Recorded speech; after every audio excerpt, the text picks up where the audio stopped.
People are always asking me, Chris, why don't you invest in real estate instead of ATMs? Millionaires are created through real estate. Generational wealth is created through real estate. Everyone has real estate. It's where you want to put your money at, blah, blah, blah, blah, blah. Seriously, what the fuck are you doing? And you're right, a lot of people do get rich through real estate, but there's a reason why I invest into ATMs. And that's what I want to talk about today. The difference between investing into ATMs and real estate. Let's first talk about the most important thing of it all, money. Here comes the money. Here we go. Money talk. Here comes the money. How much money do we need to get started? The ATM business requires much less upfront cost compared to real estate. It's almost like having a mini piggy bank. All you really need is the upfront capital to get started, which is $5,000, some money in cash reserves, and some money for a rainy day for maintenance. In reality, all you really need is $5,000 to get started. I know a lot of people who go ahead and get one ATM every single month with just $5,000, and that's all you really need. It takes about $2,000 to $3,000 to buy the machine, $2,000 to fill it, and that's it. I know a lot of people who scale one ATM per month through this business model, and that's how you go from one ATM to over 100 ATMs. And that's the beautiful thing about this business. You don't need a lot of upfront capital to get started compared to real estate. Real estate requires a lot more upfront capital. I'm talking about down payments, acquisition costs, finding the property, maintenance, paint, all these extra things that go into just getting started into real estate. And it's a lot more than just $5,000. Real estate is a completely different animal, but I'm sure I'm gonna get a lot of you guys saying, oh, you can get a creative finance deal where you can get zero down and you can go ahead and own a home and get some rental income with no money up front. Which, don't get me wrong, you can find deals like this, but this is what I like to call a unicorn. A unicorn because it's almost impossible to find deals like this, or it's really, really hard to find a deal. Not impossible. Because in the ATM business, it works the very same way. You can find deals with zero down. In fact, I haven't made a video about this, but I just recently scaled my business from 12 ATMs to 30 ATMs with zero down. That's my unicorn, and I barely found that unicorn after 3 years being in this business. So it is out there. Those unicorns are out there. You just have to go ahead and find them. Cha-ching, it's time to count the cash, because that's what we really care about in this channel, is money. Hello, I like money. What inspired you to build a second Krusty Krab right next door to the original? Money. How much money am I putting in my pocket? At least that's what I care about at this point in my life. I care about cash flow. With the ATM business, all you're really doing is putting money into the machine and charging a transaction fee. Depending on how good of a salesman you are, that transaction fee after maintenance, after giving the store owner their side of the profits, all you do is sit down and collect all the money. It's almost like I said, a mini piggy bank. The profitability in the ATM business really depends on the location, how many transactions you're doing per month, and how much you're charging for those transactions. The more transactions you make, the more money you make. I am going to put it out there that you have to be careful because this business is always changing. There's always banking regulations that can affect the business. In fact, I just spoke to another ATM business owner who had over 100 ATMs. At one point in his business career, he lost almost 50 machines because of this new banking regulations that they required us to put into the machine. So he had to sell off a couple of his machines to pay for those upgrades. So this industry is always changing. You have to be paying attention to the regulations that can affect your business because that can affect your bankroll. In this business, not every machine is profitable. You're going to run into some bad locations where it's not even worth your while. In fact, I have a machine right now that I'm actually losing money on every single month. While on the other hand, you could have unicorns that bring you in anywhere from $800 up to $3,000 a month. But Chris, what do the numbers really look like? Here, a good location, an okay location, right? That makes anywhere from say 50 to 80 transactions a month and you're profiting 150. You can do the math and it'll range anywhere from $60 to $120 per machine. That is an okay location. A unicorn location is going to be making 2 to 3 times that amount. There's locations that can make you anywhere from $1,000 to $3,000 a month.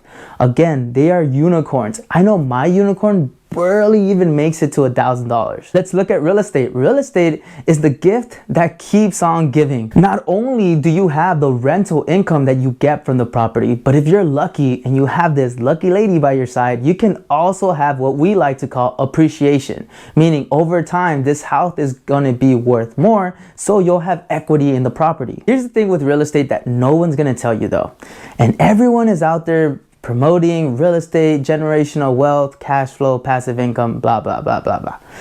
Real estate has some parameters as well.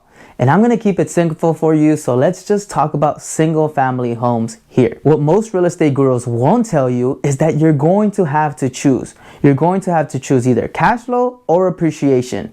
There are times where you can find the unicorn where you can get both, but it's rare. Cash flow, when you start looking at this type of investment after paying down the mortgage, after paying insurance, after paying maintenance, and after paying everything that it costs to be a homeowner, cash flow on properties can be anywhere from $100 to $500 a month.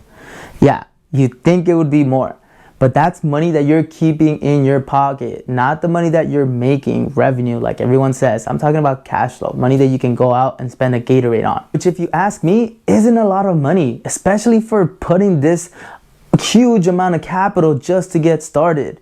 But don't get me wrong, what most real estate gurus will tell you is that this property will appreciate over time. And if you really think about it, we start looking back in history, it does. Real estate is one of the best assets where it always goes up. So you're riding on the fact that in future years, your money's gonna be worth more. This is why most rich people hold this type of asset, because 10 years from now, it's gonna be worth a lot more. The only thing that they fail to tell you is that this is a long game at times, which, don't get me wrong, you can find the unicorn and get cash flow and get appreciation, but they're unicorns, and I believe in miracles just as much as everyone else, right? Let's talk risk and return, because we all know scared money doesn't make money.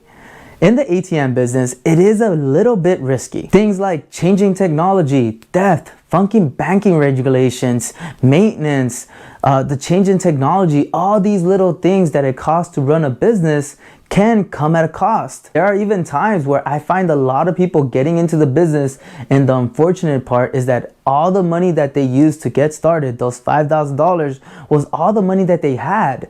So unfortunately, one day some loser guy decided to go to that person's ATM, break it in, and now they're out of machine, out $2,000, and no cash flow whatsoever. And that's why a lot of people think that this business is risky, because of accidents such as that. This is a high capital intense game, meaning you have to have the money in order to play in this realm. It's risky. But don't get me wrong, real estate is just as risky as well. Location, location, location. That's the name of the game in both real estate and the ATM business. In real estate, you also have maintenance costs. You also have unforeseen costs. You have the changes in the market that goes up and down, all these twists and turns. It's tough being a real estate investor as well. It's not all rainbows and sunshines on either side. It's gonna be a challenge on either side. But like I said, scared money doesn't make money. There is risk and there is returns, both of different equations. You just have to go ahead and choose what fits your bucket of risk tolerance. The one thing that I will give real estate is the fact that the tax benefits far outweigh the ATM business tax benefits. In real estate, you can depreciate a house. In the ATM business, you can depreciate it, but it's just a very small amount compared to how much you can depreciate for real estate. And not to mention the appreciation side of real estate, where in the ATM business, it's not really going to appreciate because it is a business. And the only way to make that appreciate is to actually grow the business. And the only way to grow the ATM business is by getting more locations. All right, let's talk about the time and effort involved in both of these industries. In the ATM business, it's almost like having a mini you or a mini piggy bank, where all you have to do is get a machine, put it in a good location, load it with money. Every now and then you have to do some maintenance and service it, but majority of the time you're just sitting back and collecting money. Or so I thought when I started into the business. It's not all rainbows and sunshine. There's going to be some times where you're gonna have to do some troubleshooting on that machine. You're gonna have some headaches, and you're gonna have to fix those headaches with your knowledge. For the most part, it is a fairly easy business where I just check my machines on my phone and I see how much they're bringing in majority of the time. But there are times where something happens and I have to go service the machine, and I'm always learning something new. When an ATM breaks, it's not always just a bill jam. There's more to it than just fixing the machine, putting money into it. It's a whole entire business that you have to learn the ins and out of. There's going to be times where you don't even know what the heck is going on with your machine and you can't figure out the issue, and you're going to have to either pay it financially or with time. There's times where you reach out to people like myself where I go be your technical support. You just have to have the capital to be able to pay for my type of knowledge, or you have to learn it the hard way and fix every single part in that machine and just burn through money. Either way, it's going to require time and effort to learn the business. But that's the thing, real estate has its own issues as well. You're gonna have to have time and effort where you have to look for a property, manage the property, clean toilets, deal with tenants, deal with all the headaches. It's the exact same thing. Both businesses require time and effort for you to learn, and they're both not easy. They have their pros and cons, and it's up to you to decide which of these headaches do I want to deal with. I know a lot of people who lost a lot of money in the real estate game because they didn't know what they were doing. I also know a lot of people who lost a lot of money in the ATM business because they didn't know what they were doing. Either way, both businesses require time and effort, just like anything good in life, right? Last but not least, let's talk about diversification and scalability. When it comes to the ATM business, it's almost like eating the same piece of ice cream all the time. Yeah, ice cream. Yeah. It gets repetitive. All you really can do is get another machine, place it in a new location, and sit back. The room to grow is only very limited. Compared to real estate, where the world is endless, yeah, you have more options on the real estate side. Real estate has one thing that ATMs really don't, and that's land. With land, you can do so many different things. Not only is there single family, there's multifamily, there's commercial, you can do additions, you can rent out single rooms, you can do Airbnb, you can do so many things with real estate, and that's one thing that I will give it. The scalability on the real estate side far outweighs the ATM business side. At the end of the day, the point of this video is this. You have to be the one to determine what is the outcome that you want. What is the risk tolerance that you have? How much capital are you willing to divert into either investment? How much time and effort and dedication are you willing to put in either businesses? They each have their pros and cons, and it's up to you to figure out what suits you. For me, the reason why I have ATMs is because it fits my schedule. It doesn't require too much time. It doesn't require too much capital, and the cash flow is great. With the ATMs that I currently have, I'm bringing in anywhere from $2,000 to $3,000 a month, and maybe more now that I got my 30 ATMs.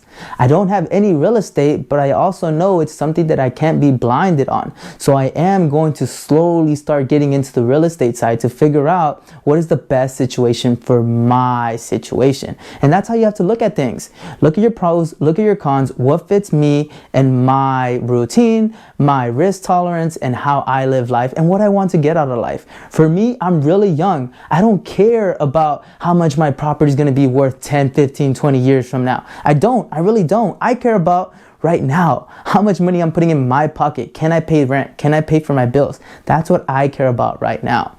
And you have to figure out what you care about, because you may be 10, 5, or whatever years older than me or younger than me. It's up to you. But hopefully you guys found this video enticing. If you found some value, make sure you hit the like button, hit the subscribe button, and I'll see you guys next time.